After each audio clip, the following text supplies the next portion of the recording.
ጤና ይስጥልን ውድ ኢትዮ ከረንት የዩቲዩብ ገጽ ተከታዮችና አድማጮች እንደምን አላችሁ? ለዕለቱ የተመራረጡትን አርዕስተ ዜና ወደ እናንተ ይዘን ቀርበናል። የኢራን አደገኛ ውሳኔ በመካከለኛው ምስራቅ ወሰነች። ያሪቭ ሌቪን የእስራኤል ጊዜያዊ ጠቅላይ ሚኒስትር ሆነው ተሾሙ። በምን ጉዳይ የሚለው የዜና ጥንቅራችን አካተናል።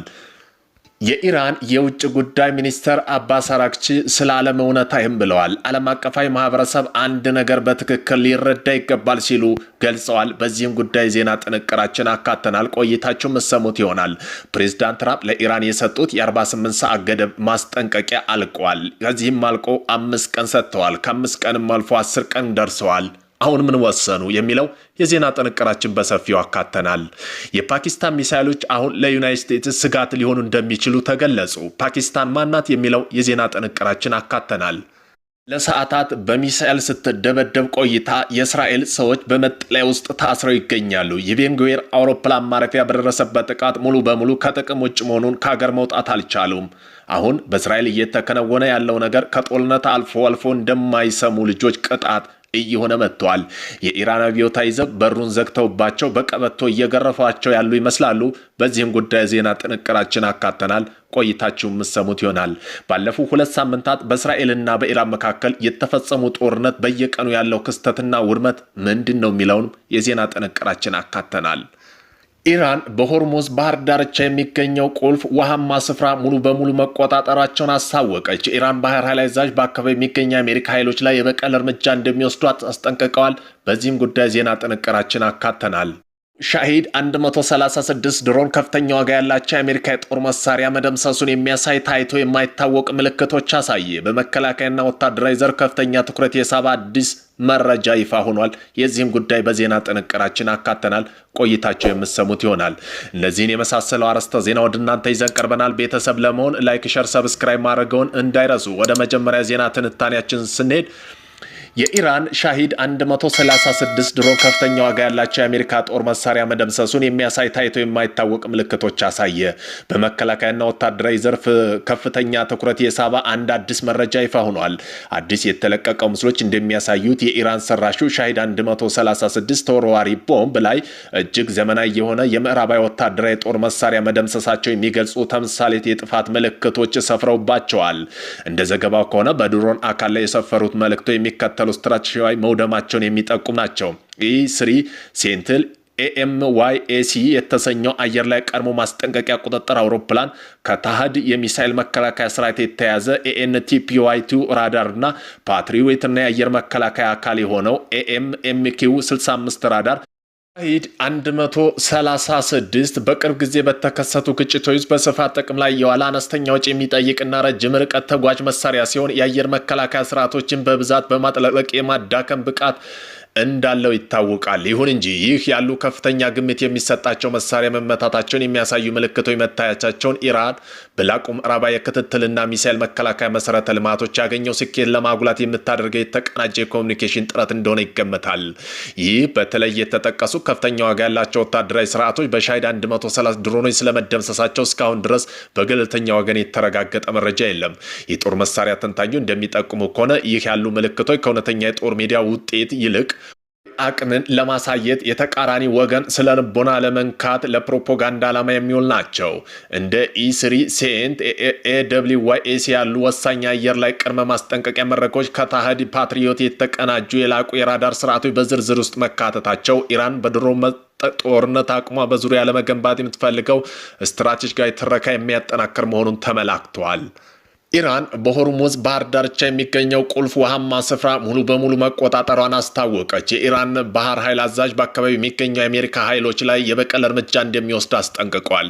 የኢራን ፓርላማ አፈ ጉባኤ መሐመድ ባግሊፍ እንደገለጹ ከሆነ አሜሪካ ጦርነቱን ለማቆም ዲፕሎማሲያዊ ጥረት ብታደርግ በእግረኛ ጦር በምድር ላይ ጥቃት ለመሰንዘር እያሰበች ሲሉ ተናግረዋል። የእስራኤል ጦር በቤሩትና በሌሎች የሊባኖስ አካባቢ የቤካ ሸለቆ ጨምሮ አንድ ሌሊት ጥቃት ማድረሱን አስታውቋል።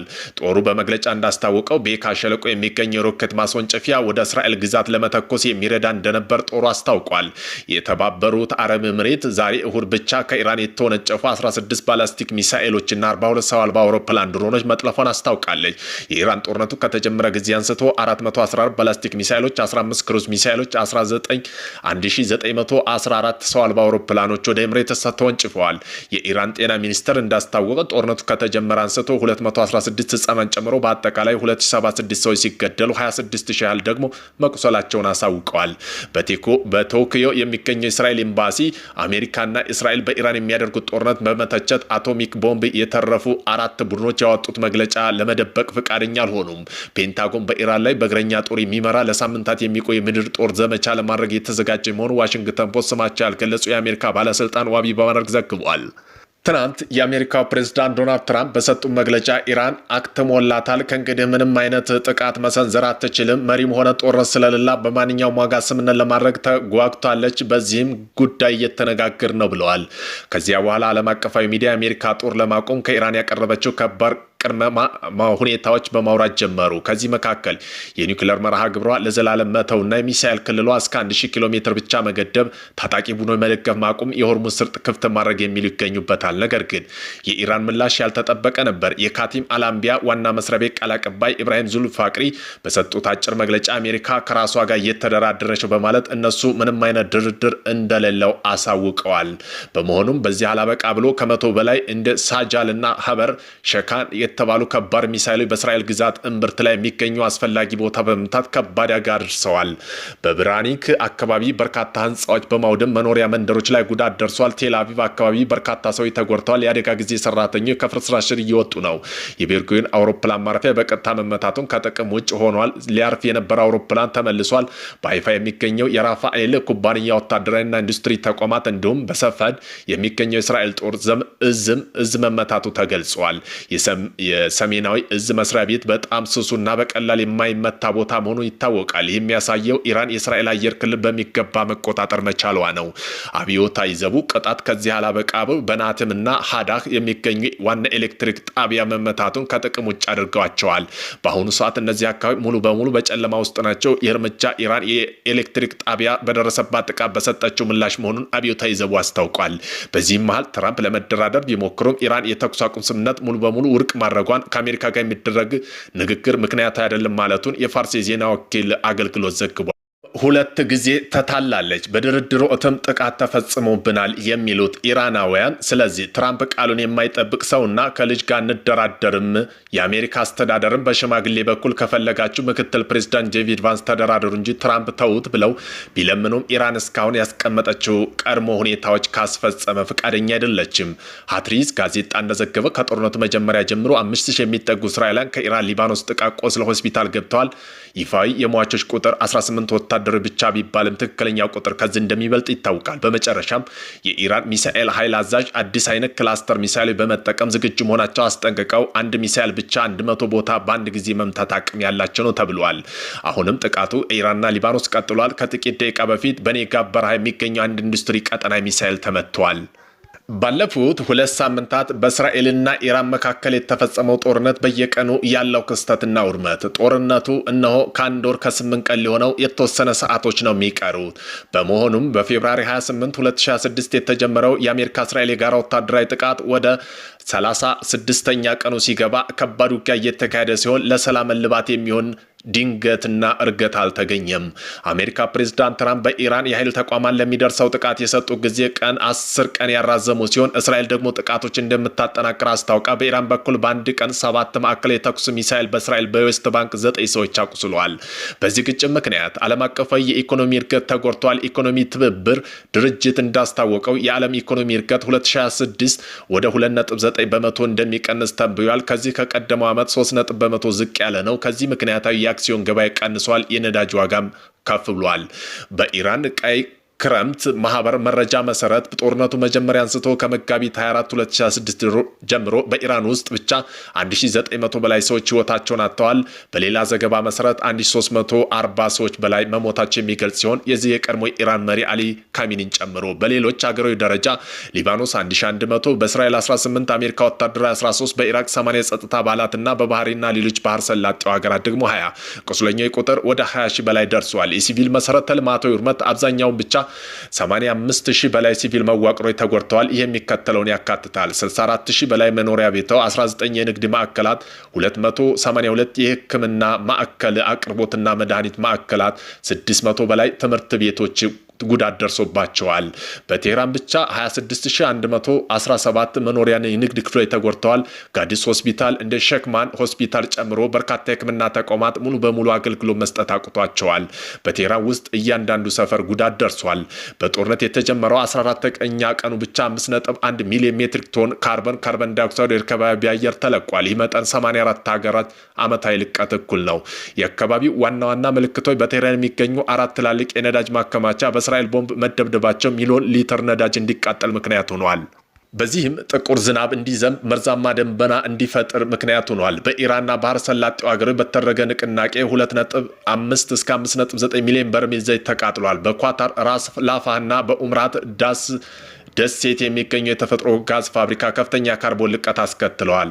በየቀኑ የሚከሰቱ ክስተቶች እስራኤል የኢራን አብዮታዊ ጥበቃ ቃል አቀባይ አሊ ሞሐመድ ናዚን በቴህራን ገላለች። በሊባኖስና እስራኤል አየር ጥቃት 20 ሰዎች ሲሞቱ 57 ሰዎች ቆስለዋል። በኩዌት ሚን አልማድ ዘይት አጣሪ ፋብሪካ በድሮን ጥቃት ተቃጥሏል። የእስራኤል በኢራን እስፋሃን ግዛት ውስጥ የሚገኘ የፈንጅ ማምረቻ ተቋም መምታቷን አስታውቃ ኢራን የቡሸር ኒኩለር ኃይል ማመንጫ ጣቢያ በሚሳኤል መታለች። የአሜሪካ በኢራን አንባር ግዛት በደረሰ የአየር ጥቃት 15 ኢራቅ ህዝባዊ ማበረታቻ ኃይሎች ገድለዋል። ኢራን በጥቃት ውስጥ 7 ማዕላዊ ሚሳኤል እስራኤል ተኩሳለች። እስራኤል የኢራን አብዮታዊ ጥበቃ ኃይል ባህር አዛዥ አሊ ራዛ ታግሪሲን በአየር ጥቃት ገድላለች። ሂዝቦላ በሰሜን እስራኤል ላይ በርካታ ሮኬቶችና ድሮን ተኩሳለች። በዚህ ምክንያት አንድ የእስራኤል ወታደራዊ ሲሞት 4 ቆስለዋል። አቡዳቢ ውስጥ የተጣለ ተከላካይ ሚሳኤል በቁርጥራጭ 2 ሰዎች ተገድለዋል። ኢራን በሆርሙዝ ወሽመጥ ዘግታለች። በዚህም ዓለም ነዳጅና ተፈጥሮ አቅርቦት 20 በመቶ የሚሆን የሚያልፍበት ወሳኝ መስመር ከ350 በላይ መርከቦች በወሽመጡ በኩል በማለፍ በኢራቅ ፈቃድ የጠበቁ ይገኛሉ። የብሬንት ክሩድ ነዳጅ በርሜል $107 ደርሷል። ከዚህም ከጦርነቱ መጀመሪያ 45 በመቶ ጭማሪ አሳይቷል። ኳታር ኢነርጂ አውሮፓ ሲያጋገረኝ ያለው የጋዝ ኮንትራት በኃይል ጀት ሁኔታ መሆኗን አስታውቃለች። በርካታ አየር በረራዎች አስተካክሏል ወይም አቁመዋል። አሜሪካ 15 ነጥብ ያካተተ የሰላም ሀሳብ ለኢራን አቅርባ ይህ ሀሳብ የሆርሙዝ ወሽመጥ መክፈትና የኒውክሌር ፕሮግራሟን መገደብ ያካትታል። ኢራን ግን ሀሳብ ውድቅ ማድረጓን የራሷ 5 ነጥብ ሀሳብ አቅርባለች። ፓኪስታን በሁለቱም ሀገር መካከል ቀጥተኛ ውይይት ለማድረግ ሽምግልና እያደረገች ነው። የተባበሩት መንግስታት ድርጅት የጸጥታው ምክር ቤት በኢራን ላይ የሚደርሰው የሲቪል መሰረተ ልማት ጥቃት ለመወያየት የውስጥ ስብሰባ አካሂዷል። ኖርዌይ ስደተኛ ምክር ቤት ዋና ጸሐፊ ጃን ኤግላንድ እንዳሉ ከሆነ ጦርነቱ ከቀጠለ በሚሊዮን የሚቆጠሩ ሰዎች ድንበር ተሻግረው ለመሰደድ እንደሚገደዱ አስጠንቅቀዋል። ኢራን ከእንግዲህ የአሜሪካ ባህር ኃይል ወታደሮች ዩኤስ ማሪን ዝም ብላ እንደማትጠብቅና እኛ ወደ እነሱ መሄድ ይኖርብናል ስትል እጅግ ጠንካራ ማስጠንቀቂያ ሰጥታለች። ኢራን በትዕግስት ስትጠብቅ የቆየችው ጊዜ ማብቃቱን የገለጸችው ዋና ዋና ነጥቦች የትዕግስት ማብቃት፣ ቴህራን እስካሁን የነበራት ስትራቴጂካዊ ትዕግስት መተውን ገልጻ፣ ይህ የሆነው ፕሬዚዳንት ትራምፕ በቅርቡ የመገናኛ ብዙኃን ኢራቅ ዝቅ ብሎ የሚያደርግ ትሮሊን አስተያየት በመስጠታቸው ተከትሎ እንደሆነ ይገልጻሉ። የስትራቴጂክ ለውጥ ኢራን ከእንግዲህ መከላከያ ብቻ ሳትሆን አጥቂ በመሆን ወደ አሜሪካ ወታደራዊ ይዞታ ልታመራ የምትችለው ፍንጭ ሰጥታለች። እኛ ተማሪ ይመሳሰላሉ። መግለጫው ኢራን ለረጅም ጊዜ ዝም ብሎ እንደሚቆይ ከተገፋ ግን ያልተጠበቀው ጥንካሬ የሚያሳይ ጸጥተኛ ተማሪ በማነጻጸር አሁን ወደዚያ የጥንካሬ ምዕራፍ መሸጋገሯን አመላክተዋል። እርግጠኝነት ማጣት ማብቂያት ኢራን ባለስልጣን ማንኛውም አይነት መዘግየት ወይም እርግጠኝነት የሌለው ሁኔታ ከእንግዲህ ተቀባይነት እንደሌለው ይብለጥ ቆራጥ የሆነ እርምጃ እንደሚወስዱ በግልጽ አስታውቀዋል። ይህ የኢራን ዛቻ የመጣው በአንድ በኩል የአሜሪካ ልዩ መልእክተኛ ስቲቭ ዊትኮቭ የ15 ነጥብ የሰላም እቅድ ለቴህራን ማቅረባቸው የተገለጸበትና በሌላ በኩል ደግሞ ወታደራዊ ውጥረት በከረረበት ወቅት ነው። የፓኪስታን ሚሳኤሎች አሁን ላይ ለዩናይትድ ስቴትስ ስጋት ሊሆኑ እንደሚችል ተገለጸ። ዩናይትድ ስቴትስ ብሔራዊ ደህንነት ዳይሬክተር ቱሊስ ጋርባንድ ፓኪስታን እንደ ሩሲያ፣ ቻይና፣ ሰሜን ኮሪያ፣ ኢራን ባሉ ሀገራት ተርታ ተመድበዋል። የፓኪስታን የረጅም ርቀት ባላስቲክ ሚሳኤል ፕሮግራም በአንድ ቀን የአሜሪካ ሊደርሱ የሚችሉት ሊያካትት ይችላሉ ሲሉ አስጠንቅቀዋል። ሆኖም የፓኪስታን ተንታኞች የኒውክሌር ምሁር ይህንን በማስረጃ የተመሰረተ ትንተና ሳይሆን እጅግ የከፋ ግምት ወረስት ኬዝ ስፔኩሌሽን መሆኑን ይከራከራሉ። ፓኪስታን ሚሳኤል ፖሊሲ ከህንድና ከቀጠናዊ ደህንነት ጋር የተያዘ እንጂ ከደቡብ እስያ ርቆ ተጽዕኖ ለመፍጠር ያለመ እንዳልሆነ ያሳስባሉ። የውጭ ጉዳይ ሚኒስተሩ አባስ አራግቺ ለዓለም እውነታውን ይህንን ብለዋል። ግብጽ በስዊዝ በኩል ለሚደረግ አንድ ጉዞ ለመደበኛ መርከቦች ከ200,000 እስከ 700,000 ዶላር፣ ትላልቅ የኮንቴነር መርከቦች ደግሞ ታንከሮች የ1 ሚሊዮን ዶላር በላይ ታስከፍላለች። የፓናማ ቦይን ለማለፍ በአንድ ጉዞ ለመደበኛ መርከቦች ከ100,000 እስከ 450,000 ዶላር፣ ትላልቅ እስከ 500,000 ዶላር ታስከፍላለች። ቱርክ በቮስክ ባህር ለማለፍ ክፍያ ታስከፍላለች። ካናዳ በሴንት ላውረንስ ቦይ ላይ ለማለፍ ክፍያ ታስከፍላለች። አሜሪካ በሴንት ላውረንስ ቦይ ለማለፍ ክፍያ ታስከፍላለች። ኢራን በዓለም አቀፍ ደረጃ የስም ማጥፋት ዘመቻ ማዕቀብና መገለል ቢኖርባትም 10 ዓመት የሆርሙዝ ወስመር ስርጥ ለማለፍ ክፍያ ጠይቃ አታውቅም። ነገር ግን የሆነው ኢራን እንደ መጥፎ ጸባጫሪ ትታያለች። ይህ ትክክል ነው ወይ ብለዋል። በተያያዘ መረጃ የኢራን ሚሳኤል ጥቃት በዋና ዋና የምዕራብ የነዳጅ ኩባንያ ላይ በርካታ ቢሊዮን ዶላር ኪሳራ ማስከተሉ ዌስት ስትሪት ጆርናል ዘግቧል። ሆርሙዝ ባህር ስርጥ ላይ የተፈጠረው መስተጓጎል ምርትና ወደ ውጭ የመላክ አቅም በእጅጉ ቀንሷል። እንዲሁም በክልሉ ኢንቨስትመንት ስጋ በእጅጉ ጨምሯል። እንደ ሼልና ኤክሶምቦ፣ ቼቬሮና ኮቬሮ የተባሉ ቶታል ያሉ ኩባንያ ከፍተኛ ኪሳራ ከደረሰባቸው የነዳጅ ኩባንያ መካከል ይገኛል።